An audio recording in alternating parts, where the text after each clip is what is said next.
I am Lindsay Carell, and I am the new head of coaching. And I am delighted to be here and so delighted to welcome you here as well. I want you to meet my partner in crime in customer service, and that would be Miss Liz West. She's one of the Hi, everyone.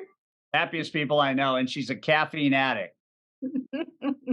She knows where the coffee machine is, that's for sure. She is the go to for all your questions, for the how to's, for billing, for just about everything you need about coaching. So she can help you there. Today, we're going to do it a little bit different. We've got a couple questions that came in. We're going to start with those. Todd's got lots of things that he can train on, but we would much rather have you take this time to pick his brain. He is the master of high touch selling, and he is here for you. So let's get started with this. Let's get those questions rolling. Todd, do you want to start with the two questions we have, and then we can go forward?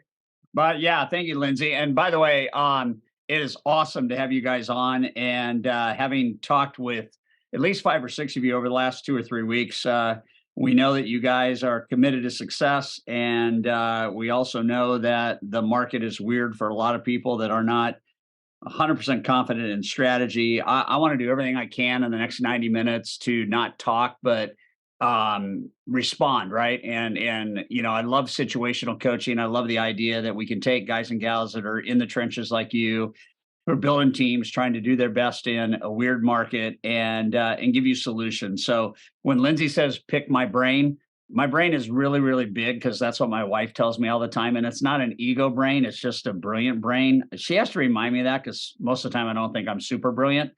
But you can pick my brain with anything you want. There's plenty to go around. How's that? That's how we're going to set things up. So here's question number one. Thank you guys for submitting a couple questions. So my question is, how do you change your business to what you want when dealing with what you have to keep, and in parentheses, to keep your head above water and pay for staff when you are stretched so thin?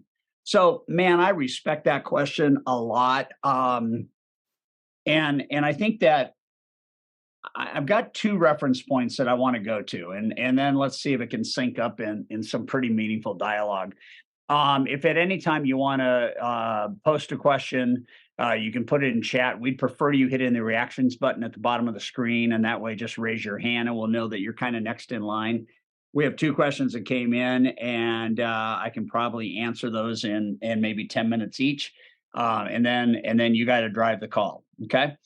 So the first thing I would say is I remembered when I first got the bug that I would become a professional speaker. And I was in my 12th year of doing loans. My team and I had done a lot of loans. I think by the time I was done, it was just shy of 6,000 loans in 12 years. I remember that when I got the bug to start the speaking company, I was still doing loans. And so I had two things going on. One was, in order to transition to full-time speaker, trainer, motivator, et cetera, I needed to transition my mortgage practice to my team. And so I did a self-funded buyout for them, did a 5-year deal with them. And I continued to work during the day up until the day that I was going to be done as a full-time mortgage originator. So that was about 6 months from the time I was confronted with what I have to do versus what I want to do. Okay.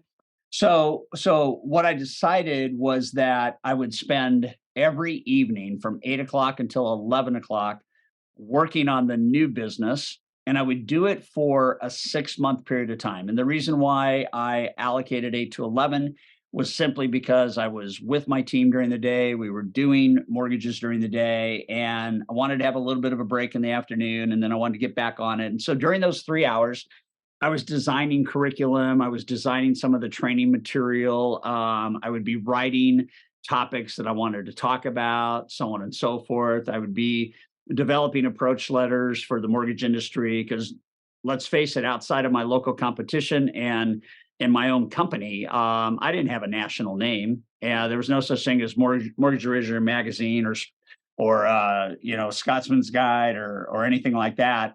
And so that's what I did. And I did it. It's called double tracking, right? And so for a very short period of time, there's seasons. And in those seasons, you have to step up your labor for a short period of time to create what you want, even though you might feel like you're stretched too thin. So then I go to a guy named Tim Broadhurst. Tim is a good friend of mine. He's in our elite group. And in 1997, he came through the Loan Officer Productivity School, which is now the High Trust Sales Academy. And we had a conversation during the third day of the academy. And we were talking about Christmas gifts for some reason. And the conversation came up that I asked him, I said, so how many Christmas gifts are you going to send to realtors? And he goes, well, I have 33 of them. And I go, well, that's too many.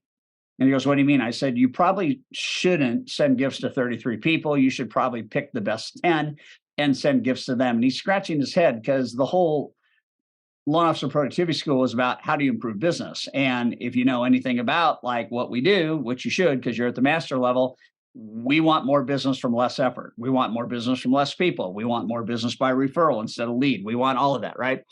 And so Tim was scratching his head, and I said, what you need to do is you just need to understand out of the 33 that you serve, who are your faves? You know, who are the ones that you want to spend time going deep with, and what does that look like? Now, this is a guy that would not qualify for master level. The year before he came to the academy, he had done 9.2 million in fundings, and the year that he came to the academy, which is in December of 97, he had done 9.8 million. So he wasn't even a $10 million producer yet. So what I told everybody is I said, you know, in any market where there's going to be change, and we're all in that right now, you have to adopt the 90-day burn mindset. And the 90-day burn mindset is anything you want to do, you can begin to create that and force a change in 90 days or less. So at the end of June of this year, you're going to be somewhere, and then it's going to be predicated upon what you do the 1st of April. Okay, so whatever I'm going to do April 1 is going to put the business at a place by 90 days that it's going to be here. So what Tim couldn't do, and this speaks to two things. It speaks to the inefficiency of his business, and it also speaks to double tracking. Again, the answer to the question, how do I do what I want to do instead of doing what I have to do because I'm stretched so thin? So what I told Tim is I said, run your regular business during the day, create your new business at night. So what he did is in January of 1998, he went back and he began to kind of mind map what he wanted to do with the business. He came up with his purpose statement, came up with some real clarity about vision, decided that out of the 33 realtors, there were actually 12. He developed a VIP mindset around the 12. In January of 98, he had high trust interviews with each of the 12, told the 12 that the only way he could afford to cut his realtor base by 66% was if he could get first right of refusal on every buyer conversation they would have, whether the people were ready to buy, sell, list, both, all the above, right? And so he began going deep, and then he said, here's 3 or 4 things that I want to do with you that I haven't done with you because I'm spread too thin with 33 people. But I think that if we do these things and we begin in January, by February and March, we will have a new business built together. And they were down for that. And so, you know, he ended up looking at those 12 people and really just started ignoring the balance of the 33 that he didn't really have a passion to go after. And as he tells the story, he would oftentimes come home from his regular mortgage practice job, hang out with his wife and his new son for a while. And then at 8 o'clock, he'd go back to the office and he'd start building the new business. He had moments in that journey of 90 days where he spent the night at the office, and they had a gym next to the office, so he would shower and start the day without going home. Most of the days he'd get home, have breakfast with the family, and then go back to the regular business, right?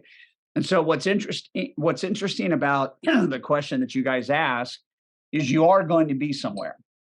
And the decision on where it is that you're going to be has everything to do with what you do right now. The groundwork you lay, the strategies you perfect, the overtraining you put yourself in, even the reallocation of human capital, maybe the reallocation of your staff or your team. And maybe there's a way to get them to more income producing activities than support activities. And I'll tell you a layoff story that turned out to really be about a $4 million positive decision for one of the guys I coach. And at the end of the day, it's like, okay, how do we do that now, right? Because if you follow the NBA stats and we look at the end of the second quarter this year, by the time we roll into the third quarter this year, the market is supposed to be a hell of a lot better than it is right now. We know that the treasury is going to be coming down. We know that interest rates are going to tap out. We know that consumer confidence is going to go up. We know the price index is going to be coming down. We know that values on homes are going to continue to appreciate, albeit not at the last pace of the 2 years previous to now, but they're going to continue to appreciate. So the market's going to get better, better, better. And if you look at the NBA all the way out to the end of 2024 and Q1 of 2025, it's going to get smoking hot again. We're going to be down at interest rates of 3.75 to 4.5. Where consumer price index is going to be at the healthiest level it's been in almost 20 years. We're going to look at inflation tamed. We're going to look at a lot of other things that are going to make buying really positive. So the question about what do we do now is a super important question, because we always want to think about the future to make decisions in the present versus letting the present dictate the decisions for the future, right? So it's the other way around. What's the future look like? Let's make those decisions. Let's not make reactive or negative decisions that could be positive decisions in the present because we're stretched too thin. Now, we can open this up for dialogue as we go through. So here's the end of that story. So he goes deep with 12, eliminates the balance, starts meeting with these real estate agents every single week. He added a couple of financial planners and, as I recall, 3 life insurance agents. And in the 4th month, so 90 days is over, right? Halfway through, he brought on his first part-time assistant, took that person full-time in March of that year. In April of 1998, the guy that had only funded 9.8 million originated 52 units for $12.5 million. And I think, as he tells the story, 83 or 84% were purchased. He, in fact, even went to his boss and says, I don't want to deal with portfolio refis. So he said no to that. Now, how do you do in 1 month what it took you the whole year to do before, right? And that's the master level. The master level is how do we get to a point where we activate staff in unique, disciplined, and dollarizable activity? How do we go through short-term financial pain to create long-term financial gain? Giving up and starting over because times are tough is not the right move. If you have the right team, the right thing to do is to reallocate their talent and their purpose to income producing activities. So I then go to the third thing I want to tell you. And a friend of mine, his name is Robert Kriegel. He wrote a book, and the title of the book was If It Ain't Broke, Break It. Okay, and I love that because, the sacred cow is, if it's not broken, don't fix it. Okay, right? Well, the mindset that we have to have is if it ain't broke, break it. Figure out, no matter where you are, how to re-engineer, how to repurpose, how to get much more efficient. If it's taking a half an hour now, how do we get that down to in 90 days, 10 minutes? How can I change the magnitude and the impact of a sales conversation so I can convert at a higher level, a faster level? How can I take people on my team that maybe were transaction coordinators and now we don't have enough business to support a transaction coordinator, and you don't want to let them go, but you're stretched thin financially? Well, what you do is you use your line of credit, you use whatever savings you have, you transition that person for a longer term position, right? And that position is based on the future. I take my capital out 30 to 60 days in, but I got to pay to play in a tough market. If I don't pay to play and I don't figure out how to use resources and repurpose people to get them into cash flow initiatives, then I'm going to be faced with a business that's broke. And we don't want that, right? None of you want that. So I go back to the thinking about what does that look like for us? And then let me tell you a story that's on the other side of where you are right now, but on the upside, right? And so we have producer level, and then we have master level, which is you guys, and then we have elite, right? And the population, more producer, less master, even less elite. Part of that is just normal distribution. And none of that matters except for the fact that everybody's dealing with the same thing. Everybody's dealing with a market that's jiggy. Everybody's dealing with what I call skill atrophy. Everybody's dealing with the truth that it rained pennies from heaven the last 36 months. And, and we're back to like a market that's a little bit more difficult, a little bit more unique. So,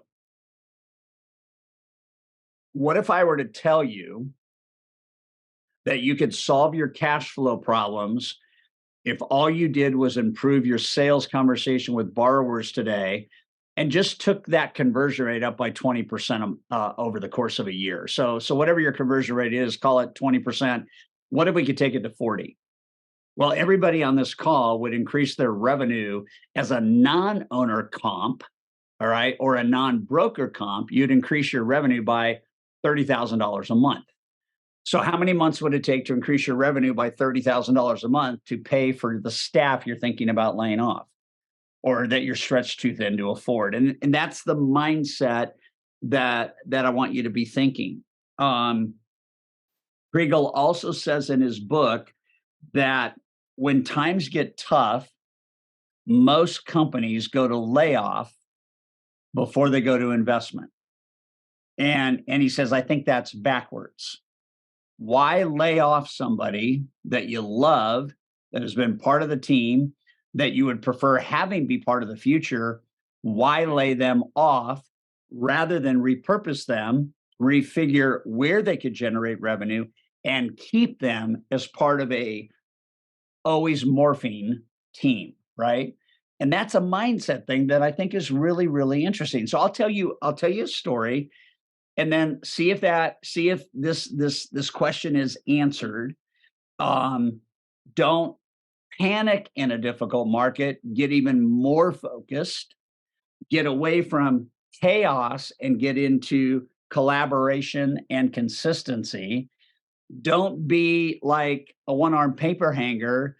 If anything, reinvent who you are and get very disciplined and deep on the few things that generate the most revenue. Don't go wide as a way to generate more revenue. Go deep. So here's a story of a guy. He's in our elite group, and I told the story to our producer group too. But it's a story worth repeating. One of the guys in the producer group is actually going to pull the trigger and bring two people in. I just got a text from him 15 minutes ago right before we started, and he was on the producer call. And it was the same kind of question, but it was like, I don't have the financial stress yet, but I want to invest while the market is tough so that when it improves, I'm already reaping the rewards of that. The seeds planted today are the harvest of tomorrow. And you need to understand that, right? I think the next 15 to 18 months are going to be really progressively powerful in our industry. And I think that, anybody that's been in it, which is most of you for a length of time, the highs and the lows, the cycles, right? That this stuff happens. It just so happened we came out of the biggest loan volume year in the history of the industry, 2 years ago. And so it's just different, right? There's still going to be just shy of 5 million homes financed this year. And next year it's about 5.2 million homes that are going to be financed. There's going to be 35% less loan officers vying for that business. So everybody that stays in the business and stays in it well is going to get much more volume if you're doing it the right way. The bottom 50% of loan originators in America right now are producing 3% of the total volume. That's not sustainable. Mortgage companies are realizing that. They've got to figure out the pain points just like you do.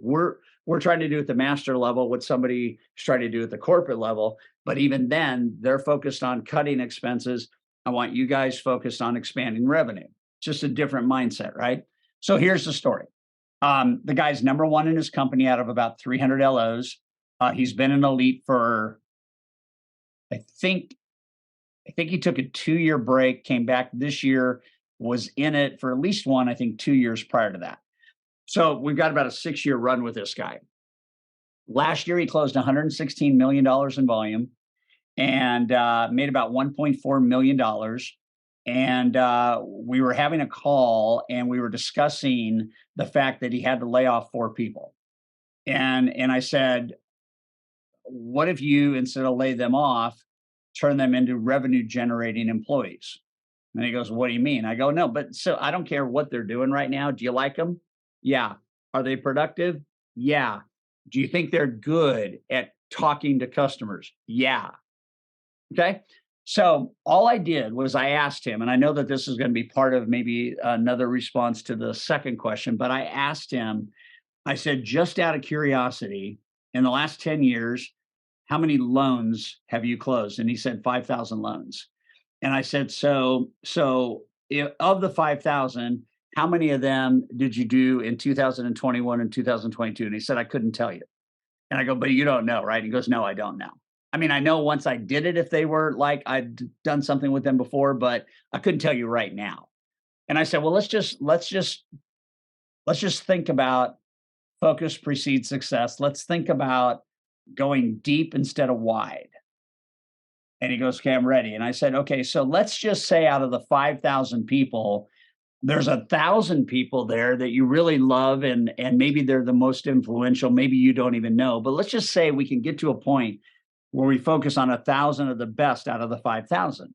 Are you with me? He goes, yeah. And I go, so what if each of the four people you're thinking about laying off, what if we gave each of them 250 of the 1,000?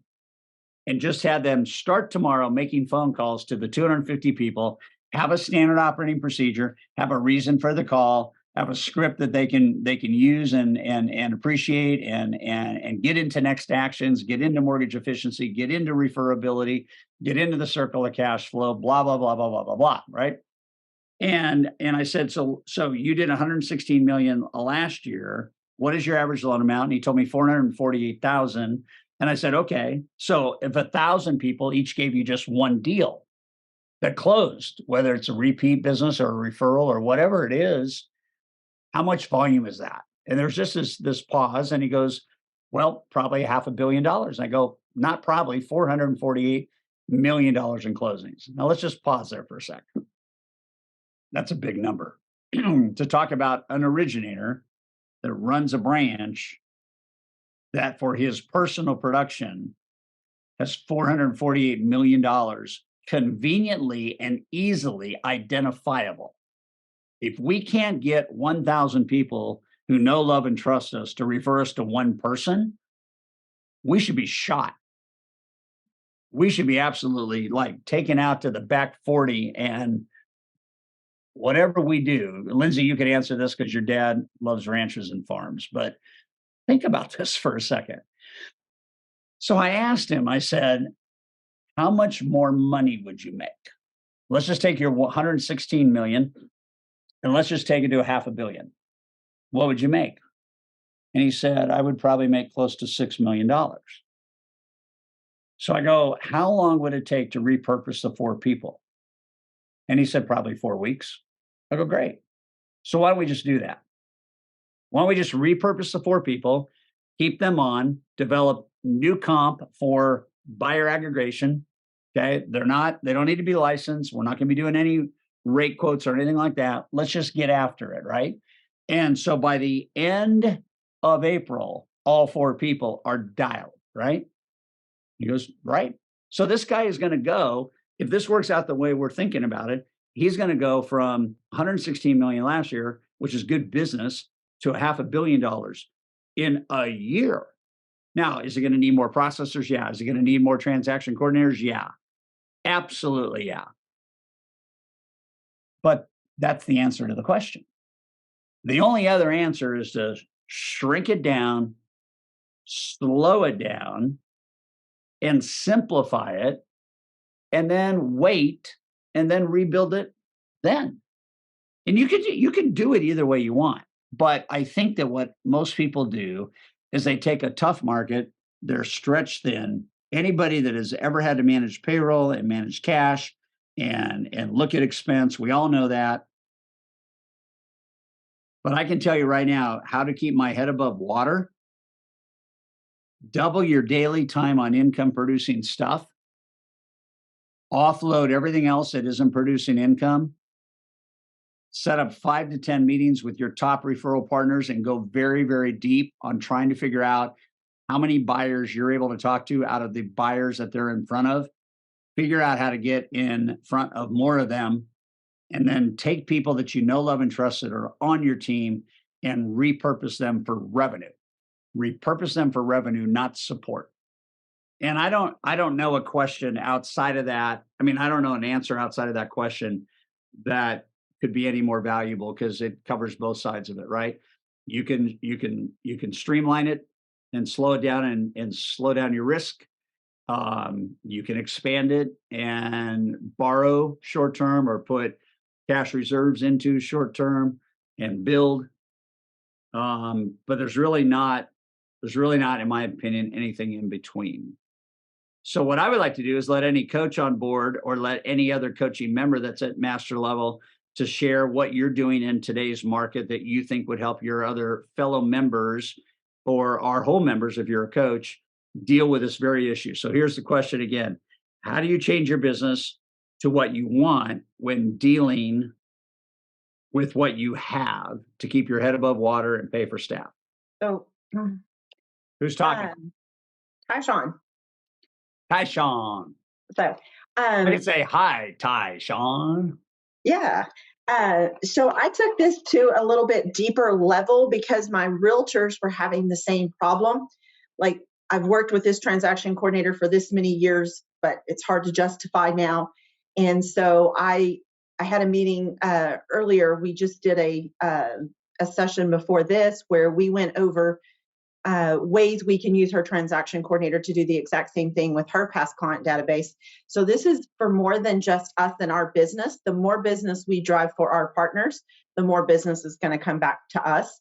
But I had her realign her team and do exactly the same thing. And our meeting was just this to touch in on that and kind of see how that's going. But I found that they were very appreciative because they were in that position where it's a rock and a hard spot, and long-term relationships were going to be jeopardized if they had to lay them off.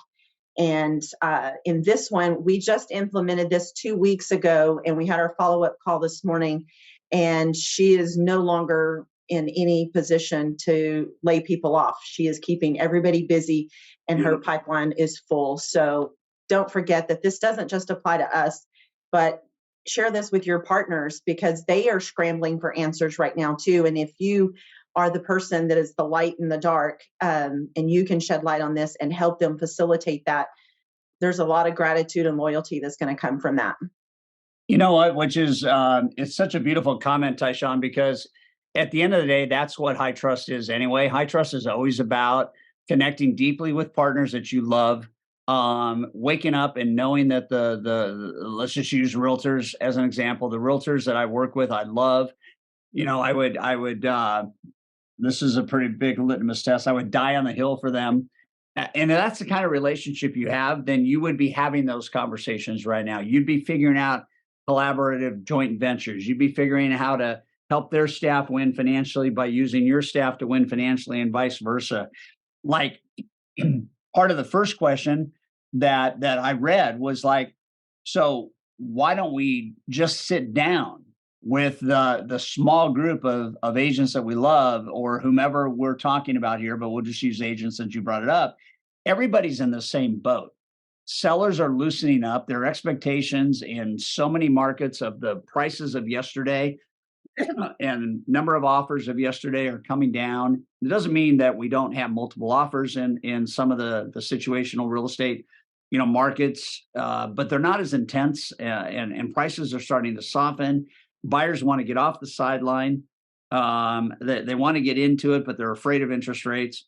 The interest rates of today are going to be 2.5% higher than the interest rates of 2024 at the end of the year, first quarter of 2025. We got to get agents thinking right now that if you want to buy. If you buy the home for the right price and you're in it for the long run, then there's no reason to not take action today. If you've got a 3.5% appreciation every year for the next 2 years, and you've got a 7% mortgage versus a 4.5% mortgage, and it's $400 a month in difference, let's go long run, right? Let's spend an extra $9,000 in mortgage expense, and let's get an extra $21,000 in appreciation, and then let's refi. The market for the smart mortgage professional and the smart realtor partner today should be anything you want it to be. And the only thing that would get in the way of that is any consumer who has fear around personal income and the capacity to continue to generate income, right? But that's a conversation we would have anyway. But here's an interesting thought. Have all of you sat down with your quote partners and in at least Q1 at some point sat down and said, what are the top 3 things you want to do this year? Where are you having struggles? How can I help you help? And let's meet weekly to come up with solutions for that. And if you haven't done that, then we need to get back to those basics, right? Because the people that you compete with mindset wise in the market, they may or may not be great originators, but they're out there. And so let's face it, right now, relationships rule the day. They always have, they always will. But in tough markets, they're a mandate.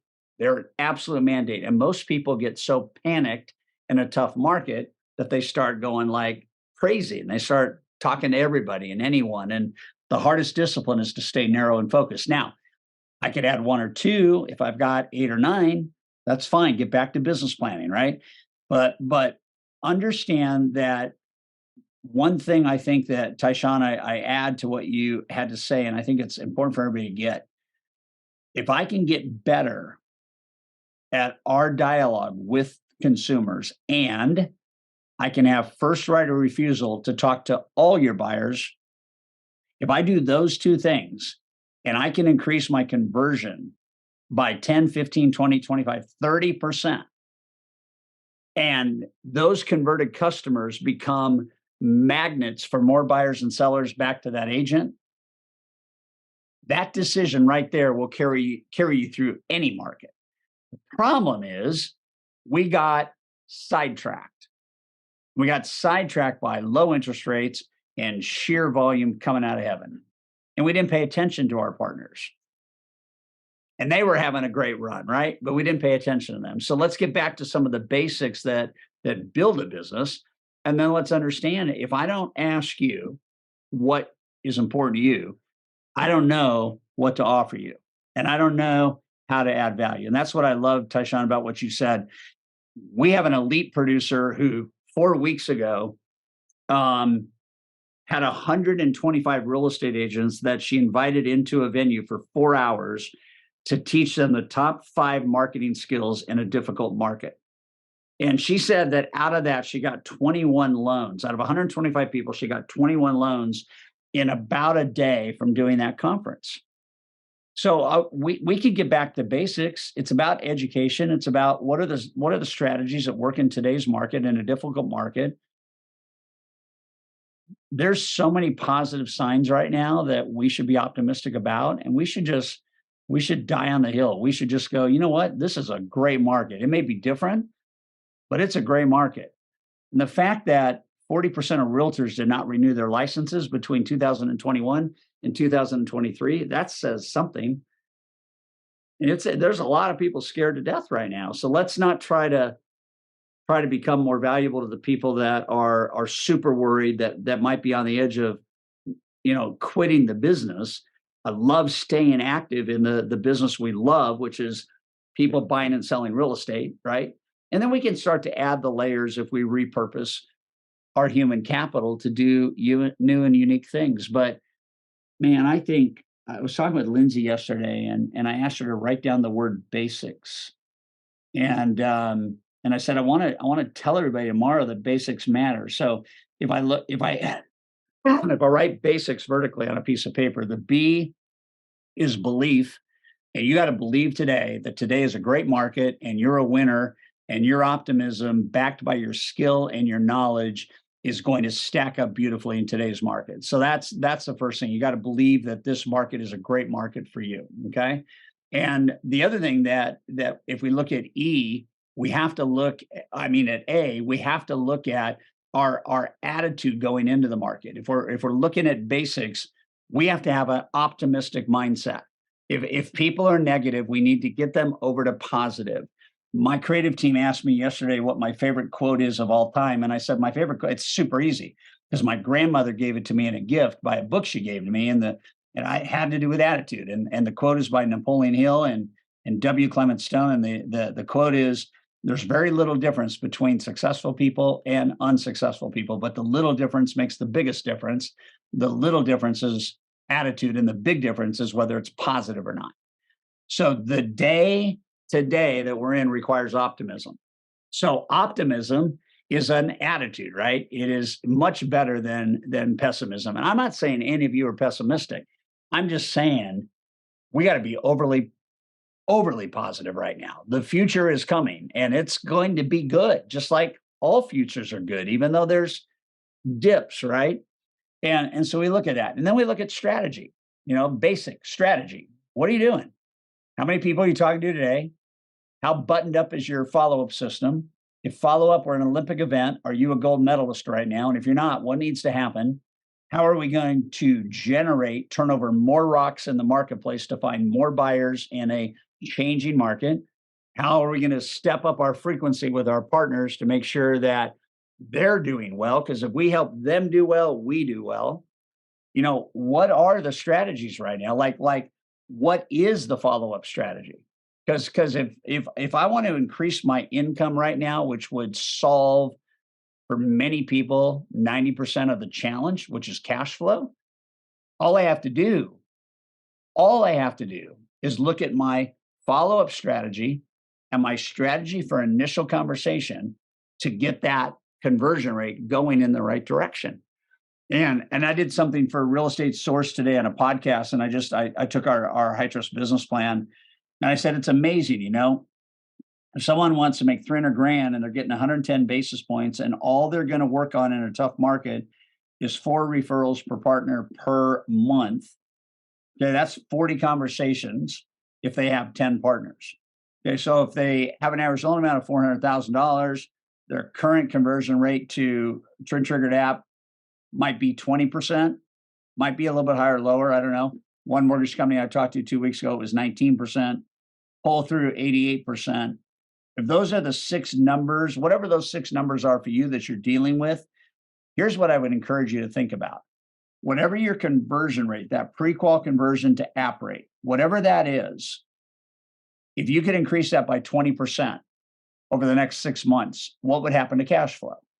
And I happen to know that if at 110 basis points, somebody's going to make about $28,000 a month. If I can take that conversion rate of 20% and improve it to 40, then I'm going to make almost 31,000 a month. So here's the question I would ask you guys as master level producers. Would any financial challenge go away if you could generate 30 grand more a month? And I think for most people, the answer is, and not presupposing that we all have financial challenges, but that's all we have to do. So again, strategy. What is the strategy? Okay. Then how intentional are you? Like, are you setting your intention every single morning so that the day doesn't get away from you? Do you know intentionally what the plan for the day is? Okay. Or are we showing up in panic mode? Again, I'm not applying any description to anybody that's on the call. I'm just saying it's either purposeful or non-purposeful. It's either intentional or accidental. And if I show up with the right intention, then the basic acronym works. Okay. And then if I show up with the right intention, what is the mother load right now for cash flow? It's the C in basic, which is consistency. And I got to tell you right now, if all we do is starting tomorrow, do 4 things a day, every single day, for at least 4 or 5 hours a day, any challenge that any of us are facing is solved. You can move mountains in 90 days. You can change everything in 30 days. You can start to create that change, tomorrow. So I think that's, just an add-on comment to that. So any other comments around this? Any other experiences you're having? Any other breakthroughs that anybody could share on how you've dealt with tough times right now, cash flow wise, business wise? Any other best practices that you think are worth sharing with the rest of the group? The good, the bad, and the ugly? Go ahead, Hovick. Thank you. And then Matt Harrison. Hi, Todd. Thanks for doing this. By the way, it's been 4 weeks since we did our masterclass, and one of the things that I did is, you have this in your library, but we just pulled pulled this out and started re-engaging with every partner. It's just a high trust interview. I'm assuming this was some sort of marketing piece, but it breaks it down into, step 1, step 2, step 3, and so forth, and the lost referrals conversation. And we just re-engaged my core agent. So the biggest win I've had so far with both Raquel and Aram. Aram is the last one that we did, and one of the things that he told us that he needed was essentially education and information on more loan programs. And I said, "Well, Aram, why is that important to you?" And he said, "Because somehow I got myself to be the preferred real estate agent for this accounting firm in Glendale. They're the largest enrolled." I think they're called enrolled agents in California, the largest group of enrolled agents in California.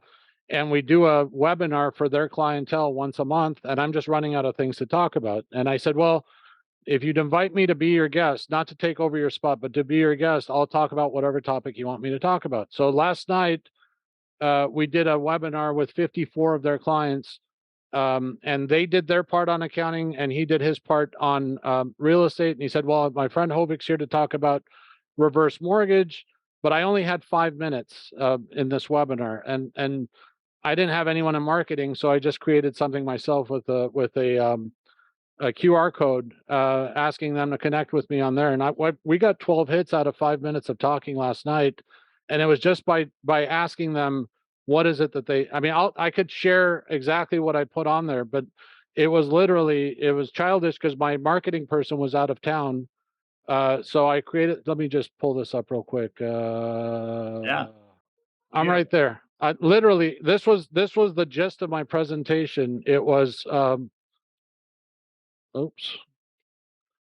I put this up and I said, if you want to connect with me after I'm done talking, just take a picture of the QR code or email me or call me. And that's my website.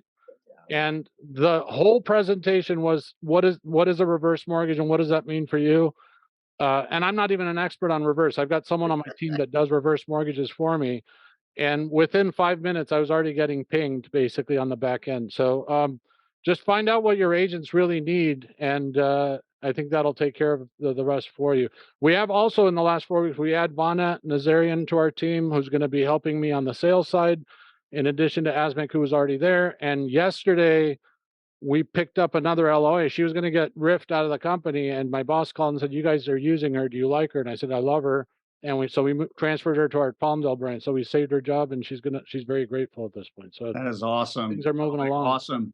Appreciate so you. Guys, the thinking right now on QR code. No, I mean, it's super serious. Like, so like, I think it was maybe three weeks ago, I was speaking at a conference in Las Vegas, and there was probably, I don't know, 500 people in the audience. And I was talking to Hovik about the high trust interview. And I said, if you guys need to understand this and you need to get your head around what does it really look like, particularly in today's market, all you need to do, and I hit a button, Hovik, and our QR code came up to go to our website and download the document you just held up for everybody. The high trust interview document. It's a 15-page playbook. It's got scripts in there for realtors. It's got scripts in there for you. And it was amazing because every single person in the audience put their phone up, and you could just see the whole audience go boom. So how are you getting people to activate around the value you're creating, right? And so this idea, it's just beautiful. And what Hovik could do with this is he could look at that. He could look at 5 minutes, and out of those 12, if he got one relationship that produced one loan and produced one income source for 5 minutes of work, he could arguably say, let's just say it's one loan. He could arguably say, I made $5,000 in 5 minutes. And that's the kind of thinking we need in today's market. Does that make sense for everybody? I actually had to sit through 55 minutes of their garbage until I got to my 5 minutes. But yeah, well, that's call it yeah, we'll have to. The value of being last. I don't know. All right, Matt Harrison, Coach Harrison. All right. First and foremost, wow, what a great group! This is so awesome. to be able to get together and collaborate like this. So for those of you that I coach, you know that I love running. It's a big part of what I do. And, when I'm running races, half marathons, there's always a group that you start to run with. And, those that really compete at a high level, whether it's cycling or anything else, you find this group that has the same pace, the same goal, the same dream, and you push and pull each other along, right? So I would say, first and foremost, this group right here is that group, right? We're running together. We kind of have the same goals. We're professionals in our business. But when you take this into what I think is the opportunity right now, which is great opportunity to be able to gain more capacity and to really take the group as far as your strategic partnership group forward. And when you put that into play with the law of the bullseye, you're going to want to aim for the right prospects, the right clients, the right strategic partners. If you're in the right group, you're helping each other through this time with great strategies that will propel you forward. When you start to have people that fall behind in that group, whether it's running or cycling or whatever it is, you can either choose to fall behind with them and slow things up, or you've got to push harder to continue to be up with that main group. The one thing that I've been really focusing in on my own personal business is, am I targeting high enough? Am I okay in the group I'm in, or do I need to take it to the group that I see in front of me that's moving at a quicker pace? And, to make that choice and that decision is hard, because you've got to push harder to get up to the group that's running faster than you or is cycling faster than you. But once you get there, you're going to be able to be with a group that helps to maintain that velocity. But most of them are not going to look back and slow down for you to get there. And so, for me, this has been huge. For a big win just for me personally. I'm going to be presenting with another person at an FPA event for Utah and Idaho in front of probably 200 financial planners on Friday. Sorry, Todd, I'm not going to make Coach's Corner for that.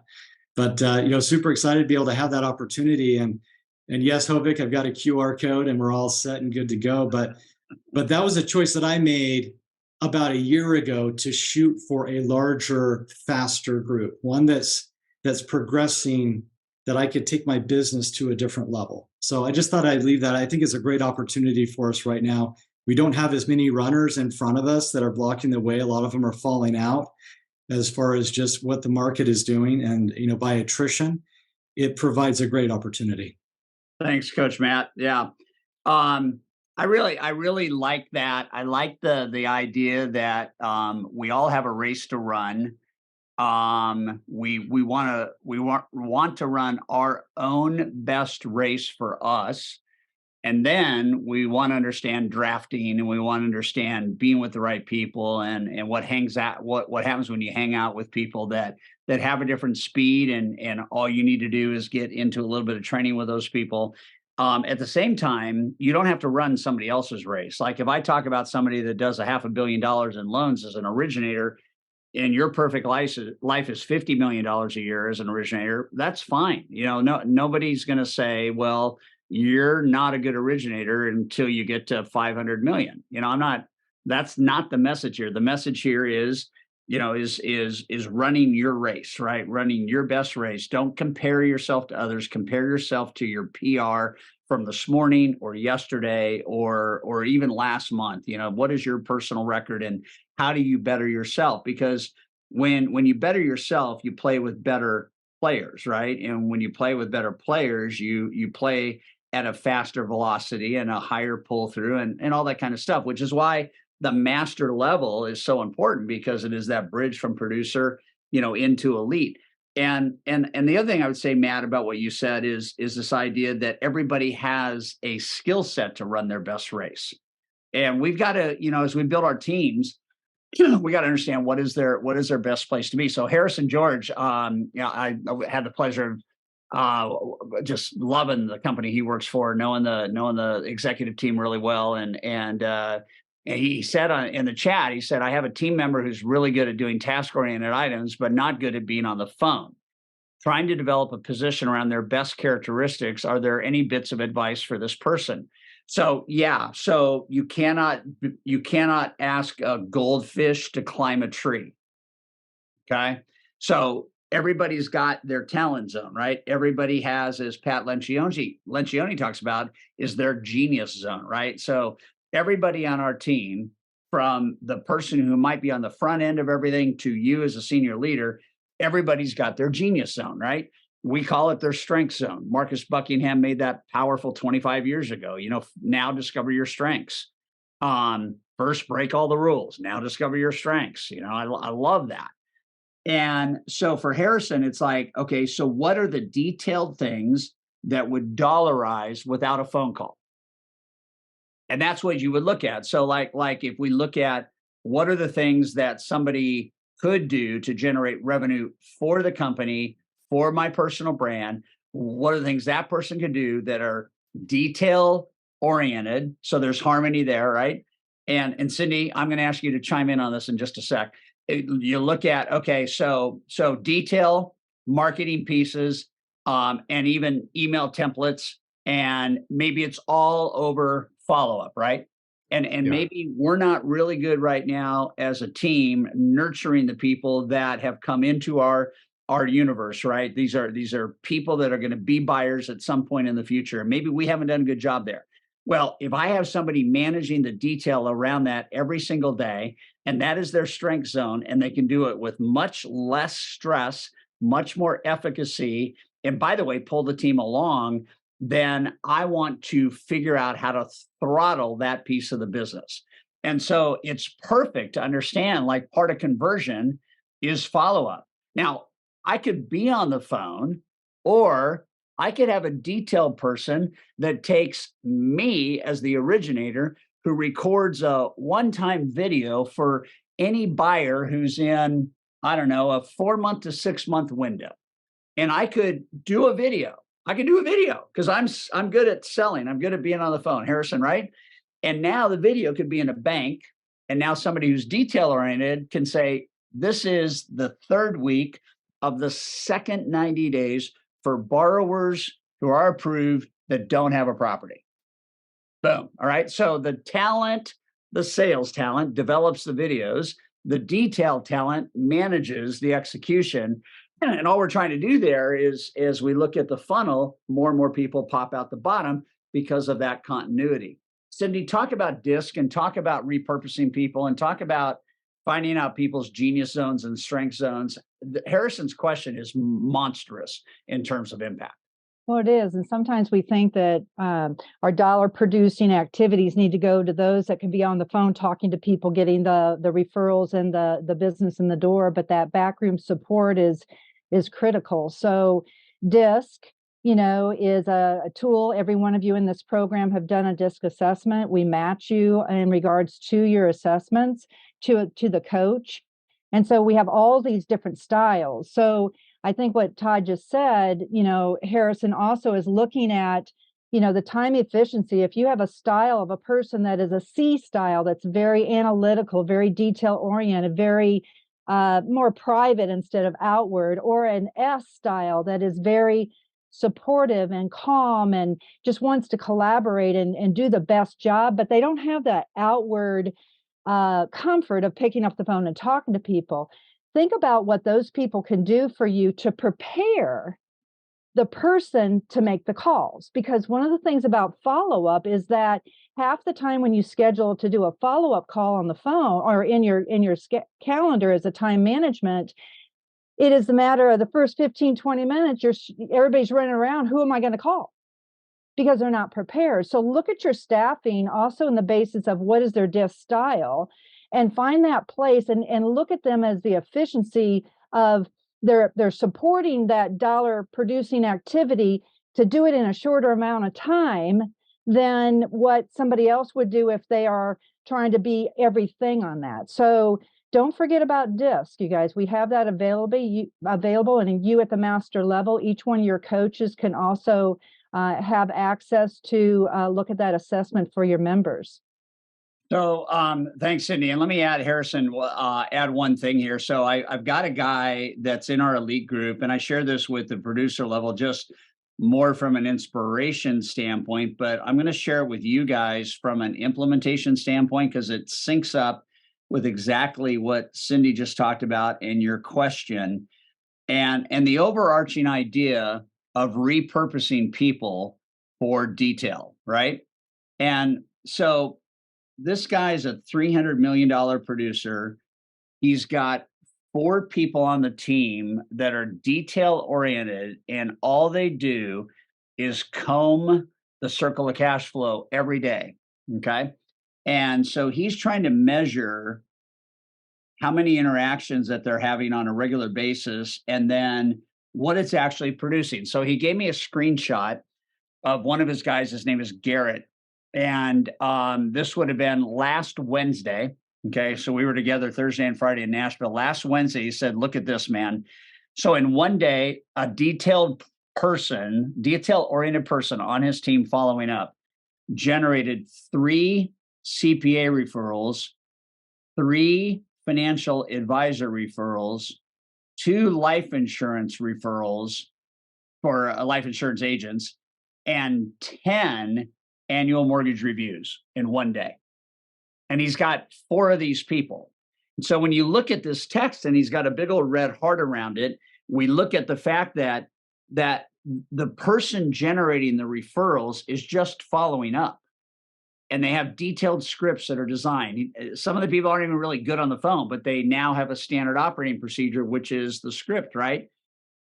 This guy's database has gone from 2,100 people to 34,000 people in 24 months, and they're 100% referred by CPAs, financial advisors, life insurance, and then those clients' database. So like if I have a life insurance agent that's got 300 people, and I'm able to say, how many of them do you think have had a mortgage efficiency checkup in the last 12 months? And he doesn't know. We can grab a letter that says introduction from advisor to client to contact Todd for an annual mortgage review, or somebody on Todd's team for a mortgage efficiency checkup.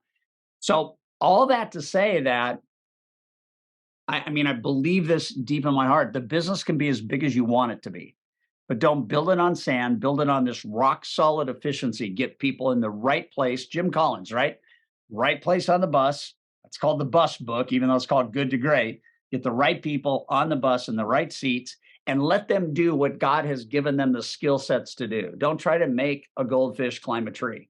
That's the most perfect thing I can say to this concept, Harrison. And yeah, there's like, if you repurpose people, you should repurpose them into more of their talent zone. Let people do what they have the proclivity to do, the talent to do, that is the most natural thing for them to do. And they're gonna fly. They're gonna absolutely fly. So great sidebar question. Okay, back to the second question that was asked by you guys. This is a long question. I've read it a couple times. I think maybe we've provided some answers, but let's go ahead and put this out here. I'd be interested in hearing about prospecting, specifically prospecting in my database. I'm not as busy as I once was, common problem, I suspect. So I'm turning to my database. I'm trying to call 30 people per day. I'm calling on people I pre-approved that never bought, customers that bought in the last 5 years, and referral sources. Is there one group of people that I should target over another? Is it important to call on the phone versus email, text? What is the best way to get the most bang for my buck? Is there a time-consuming is it a time-consuming process? I plan my calls. Wait, it is a time-consuming process. I plan my calls ahead of time so I can use my prospecting time block for only prospecting, close the door, turn off the distractions, and go. I don't even update my CRM until later in the day. Any tips, tricks, best practices, hacks we could share? So I think we've started to answer that. I think the thing that we want to do is we want to evaluate action. So I'll give you just an example. So let's go back. Let's go back to the text that I just read. Okay. how do we turn an action with a life insurance agent into a referral generation goldmine? Okay. We can treat a life insurance agent like we would a realtor. There's really no difference in anybody that builds a book of business in terms of, does a high trust interview work for financial advisors? Yes. Does it work for CPAs? Yes. Does it work for life insurance agents? Yes. Does it work for their customers? Yes. Right. And so let's not think that this is kind of new. Let's also think about some of the most obvious things. So like, if it's not any different, what would be one action that a life insurance agent, for example, could take with his or her database to generate a higher ROI for you on calling that life insurance agent? Okay, so I'm going to go back to one of the elite members. So one of her absolute deals is she does mortgage efficiency checkups. To do a mortgage efficiency checkup, her life insurance agent has to make sure that if it's the first time that they've ever had their mortgage reviewed, that they send over the mortgage statement to her and her team, and she orients a conversation with them, uses some of the tools that are out in the market that we know, like Mortgage Coach, and schedules a conversation with them based on their current mortgage statement to ask additional questions, to think about if there is a mortgage recommendation. Is there something else they could do based on the long and short-term goals that people have? And it's driving a lot of business. She gets about 150 mortgage statements a month from clients that didn't even refi through the last phase, which is hard to believe, right? And even if they did, the next question is, it might be efficient for you today to be at 3%. What are your real estate dreams or goals for the next 5 to 10 years that we need to begin planning for based on where you are right now? Are you going to keep that property? Okay. Are you going to rent it out? Are you going to need the equity to buy the next home? What are we going to do here? How does HomeBot come into play? How does Mortgage Coach come into play? How do all those tools come into play? And what we have to do is we have to take every conversation to something of value that's unique in the marketplace. And that to me is like where you really, really want to be. Now, I told our elite group, and this dates it, but you're going to get the idea. Part of what I read into this question is it's a time-consuming process. So what's the best way to get the most bang for the most buck? Is it a call or an email? So let me answer that one. I think it's a call or a Zoom. I don't think they can meet live with you in most cases. If it's a repeat piece of business, if I have a developed script that can be an email template, or I can use on the phone to leave a message. If it's a call, I want to get to the part that's time consuming is probably making the calls. The distraction management is great. Calling the people on your list is great. Updating your CRM later is great. So the idea here is the muscle that is required to follow up every day with a circle of cash flow. And the best circle of cash flow is the consumers. So let me back up for a second. I wouldn't, let me say this carefully. I would not be prospecting my database if I don't have the most up-to-date information from that database. Okay. And so I really want to use that as kind of a comment first that I would say to everybody that, you got to have the right data and you've got to have the right, the right updates. Let's assume you have that. Great. So here's an SOP. So application, set the hook for circle of cash flow, set the hook for referral management, set the hook for during process referrals, set the hook for pre-closing review, set the hook for 7-day post-closing follow-up, set the hook for 90-day follow-up, or 30-day, 7-day, 30-day, and then 180-day, and then annual review. So that's the first year hook. If that is in play, then this question is answered. If that's not in play, then you have to do what this guy Tom did. So let me tell you a quick story. So I'm in Hawaii with a guy named Tom Bass. If you know Tom Bass, he's an Orange County broker. He and I have been friends for quite a while. And we were on the 18th hole of the course at Manele on the island of Lanai in Hawaii. And his pager, so this dates the story, but it does not date the idea. His pager was going off the entire golf game, and he was really getting frustrated. So on the 18th hole, he decides at the tee box to put his tee in the ground, and he puts his pager on the tee. Yeah, there's about a 200-yard ocean carry, puts his pager on the tee, and I go, I can't believe this is about to happen. Takes his driver back, hits the pager, and it shatters into smithereens immediately. The battery flies out, and it made it maybe halfway across the delta. Nothing made it to the other side. And he turned around and he said, that felt good. Now, let's just pause for a second. So here's a guy that's business is blowing up, not because of referrals, but it's blowing up because of inefficiency. And it's blowing up because he hasn't done the hard work that is required when we move into running a business the right way. And so he and I were talking, and he said, I really want to move more to my database, but I fear I don't have the right information to really reach out to them. And it's been, years since I've stayed in touch with them. And again, this question is very long and there's a lot of tangents to it. So I'll just do my best to narrow some of the big ideas.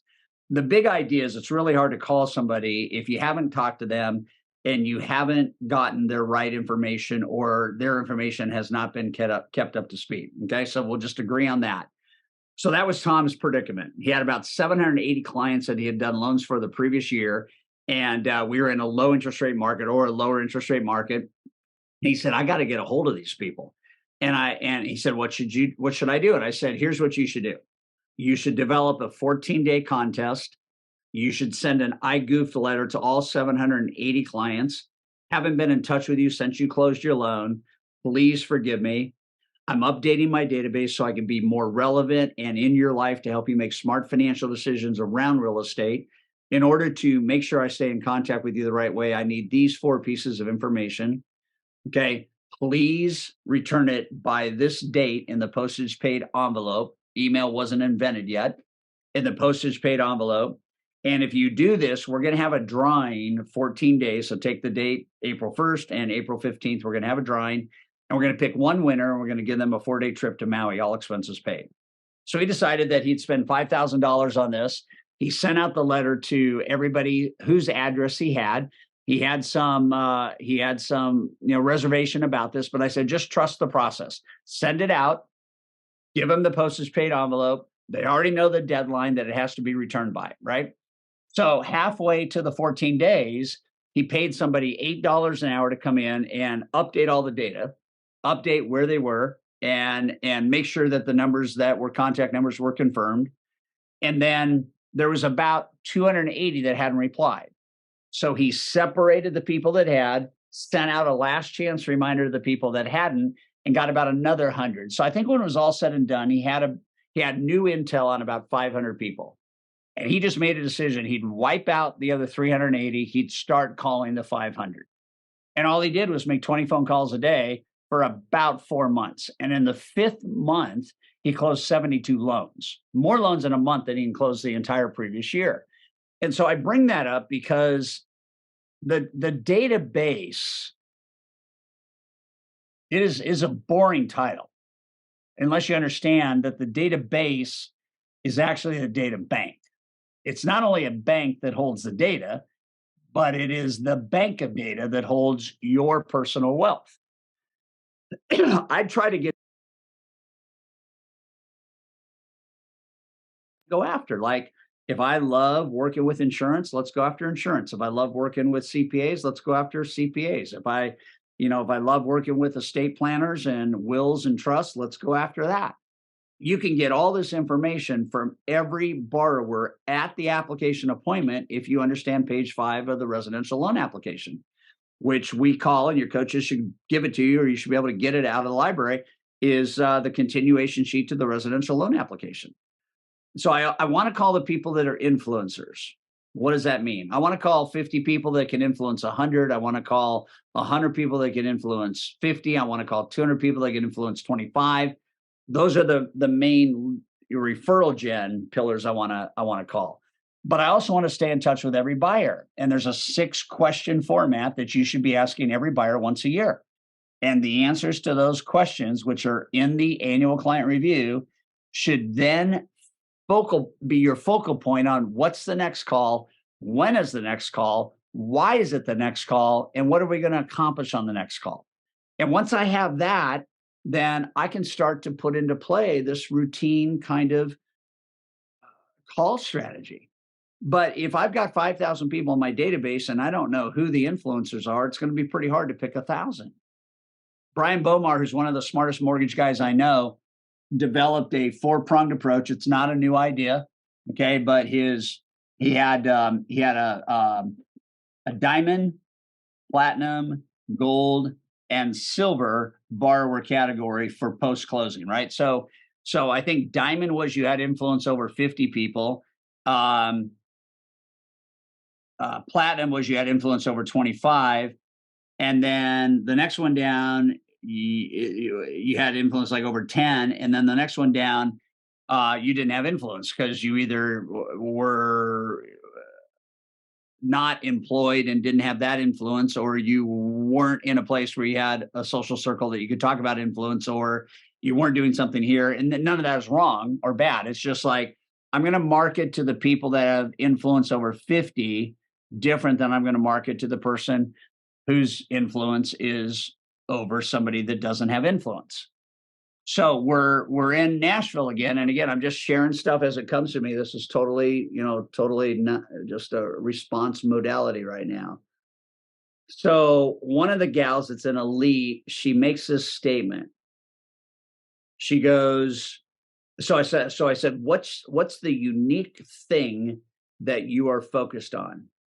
And to put this in perspective, she, I think, helped 704 families last year. Okay, $220 million plus. She said, there's gold in the 1003. That was her only statement. That we're with a group of people that have averaged $2 billion in their funding career. And we're sitting here in a room in Nashville talking about best practice. She goes, there's gold in the 1003. There's gold. And I said, now listen, I'm gonna look at you guys right now as if you were Elite. I go, you guys are super smart, right? Who's gonna say no? You guys are super smart, right? So if there is gold in the 1003, where does it start? It was dead silence. Well, who they know, right? But where does it really start? Like, where does the gold mining really start if we're going to buy into the idea that there's gold in the 1003? And everybody was stumped, and I was having the time of my life. I think probably 5 or 10 minutes went by, and people would say this, nope. I would just be straight up, nope, nope, nope, nope, nope, nope, nope, nope, nope, nope. So why don't you guys type in the chat box in under 5 words, where do you think the biggest gold is in the 1003?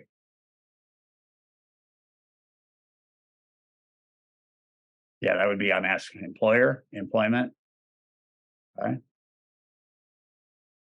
Where they work, employment.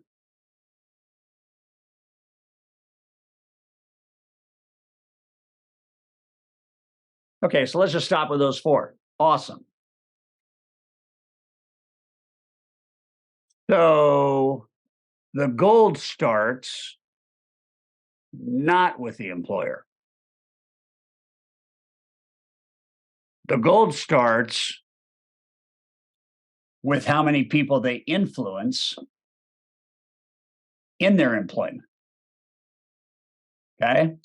It's employer, yeah, but I might work for a company that has 1,000 people. but I don't manage anybody. So the only relationship to employer there is, can somebody who doesn't manage anybody get me to somebody that manages somebody? And maybe that's the pathway we go. But let's say somebody says to you that they do this for a living, and you go, so what is your formal title? And they say, I'm a departmental manager. Awesome. So the next logical question would be, how many people are in your department that you manage? And let's say this person says 30. Now, what do I know? I know there's gold in the 30 because you're a departmental manager at your employer. And all we have to do is continue to think right up front. And the reason why we want to just do such a phenomenal job with borrowers is because they all have to have a form of income in most cases, right? So they all have to have some form of employment. If they're an owner and they're an entrepreneur and they have 10 people, they influence 10. If they're a senior vice president of sales, they might influence 200. So the gold is not that whether they're employed or not. The gold isn't even in their employer, which is the answer a lot of people give. The gold is in who they lead. Now, beyond that, it's like, what do you do for fun when you're not working? I love to golf at the country club. Wow. Golf. I love golf. How long have you been a golfer? Well, it depends on if I really am or not, but I've been golfing for 15 years.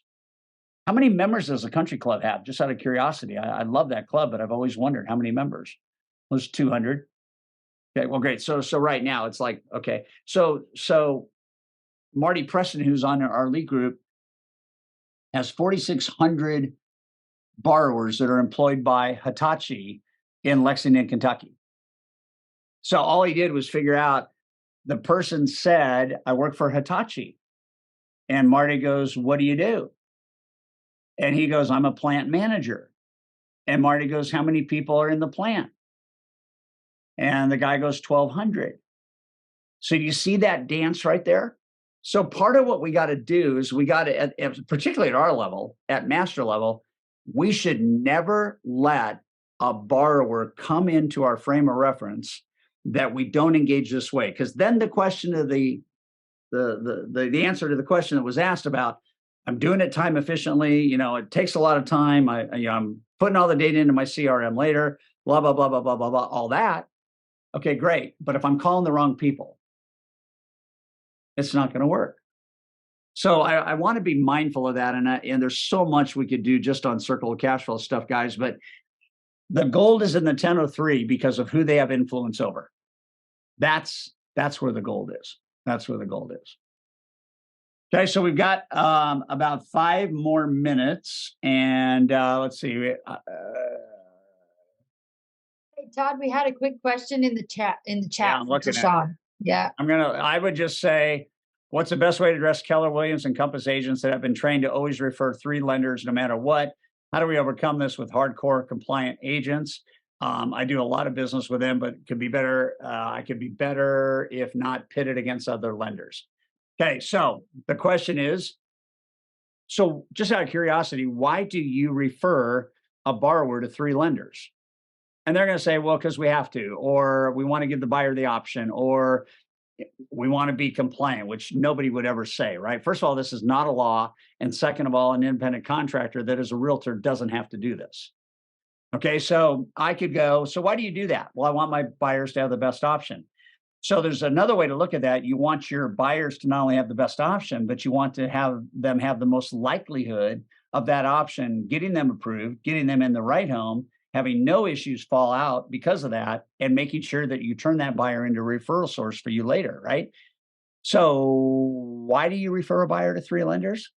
Well, and then it gets into compliance issues. It gets into because we have to, or which is just BS in my mind. It's just like, I mean, somebody show me the paperwork that Keller Williams or Compass puts out, but it's not a law. It's not a legal law. It's not a real estate law. It's not an ethics law. It's not a errors and omissions law. It's none of that.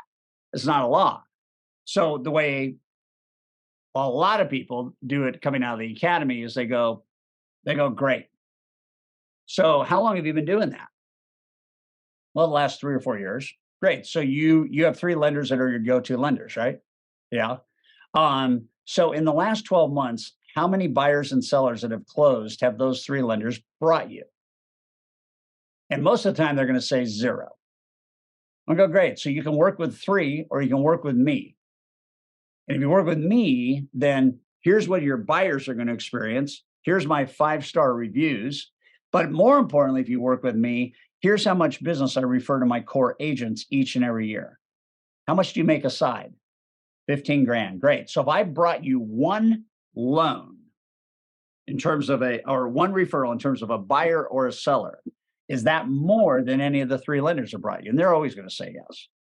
So I need you guys to get back to controlling the conversation, because that's just horse pucky.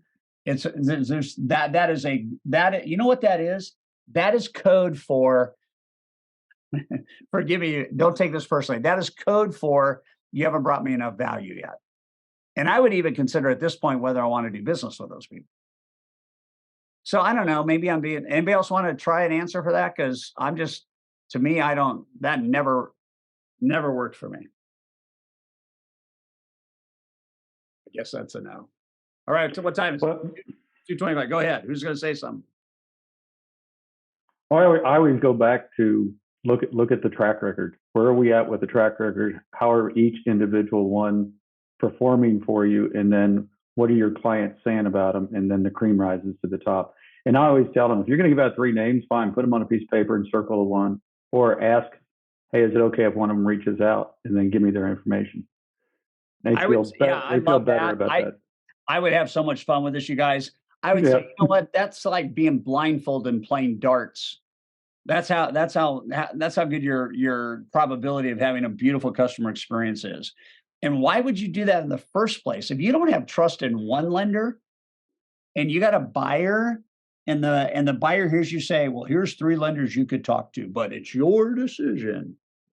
That is the absolute opposite of what I Trust teaches. So and by the way, let me say this and say it lovingly, that could be a targeting mishap. That could be maybe you're doing business with the wrong person. Wrong, yeah. And I would just, I'd get out of that as fast as I could. Like I would leave an interview. The only way I'll do business with you is that if you're one of my 3 lenders. Well, that doesn't work for me. And you got to understand. So here, you know what the classic objection response to this thing is? This is gold, and we're going to end with this. Think about this for a second. Think about an agent going, well, you know what? We could probably get started, but just so you know, I want to be totally transparent with you. I want to be upfront with you. I let all my buyers speak to 3 lenders, and I'll let them make the choice. So right there, I'll just let this pause kind of, and then I'm going to look them in the eye. I'm going to say, awesome. So I happen to have a pre-approved buyer right now. They need a realtor. Would you like me to give that buyer to you and you only?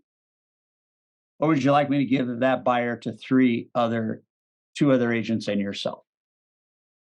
And what they're going to say is well, to me. Well, great. The same reciprocation is necessary to do business with me.